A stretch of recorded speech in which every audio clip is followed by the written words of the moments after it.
مسلمان بچوں کے نام منتخب کرنے کا اسلامی طریقہ۔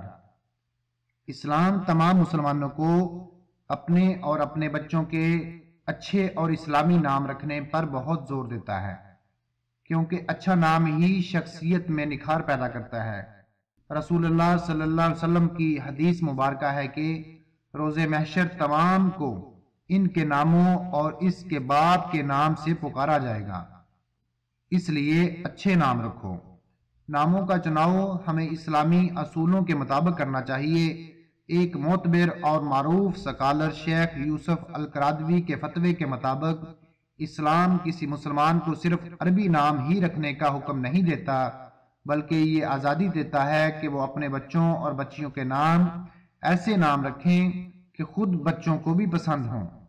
اسلام کی نقطہ نگاہ سے بچوں کے نام رکھتے وقت ان باتوں کا خیال رکھنا چاہیے کہ ہمیشہ ایسا نام رکھو جو قابل نفرت نہ ہو اور تمام لوگوں کو بھی پسند ہو۔ لوگ پکارتے ہوئے جھجک محسوس نہ کریں۔ نام کے معنی پر ضرور غور کریں، کیونکہ معنی ہی نام کو متاثر کرتے ہیں۔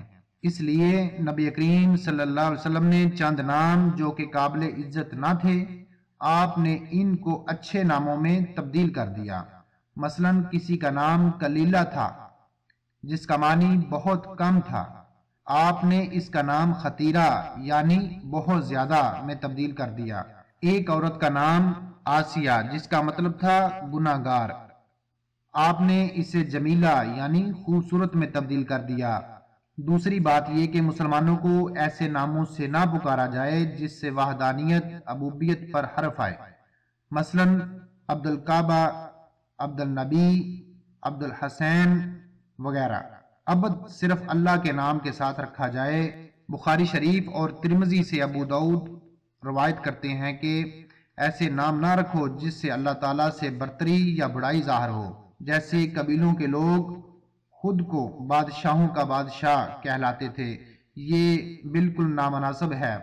اس لیے اللہ تعالیٰ کے ناموں کو اسی طرح اپنے بچے کے نام کے طور پر نہ چنا جائے، مثلا العزیز، الحکیم، الرحیم ایسے نام جائز نہیں ہیں، یا ان سے پہلے عبد لگائیں، مثلا عبد العزیز وغیرہ۔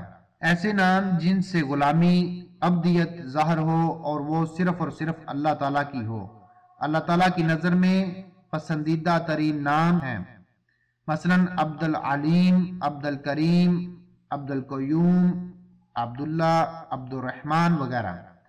جو لوگ غیر عربی ہیں اور وہ اپنے بچوں کے نام عربی رکھتے ہوں، ان کے معنی ضرور دیکھ لیں۔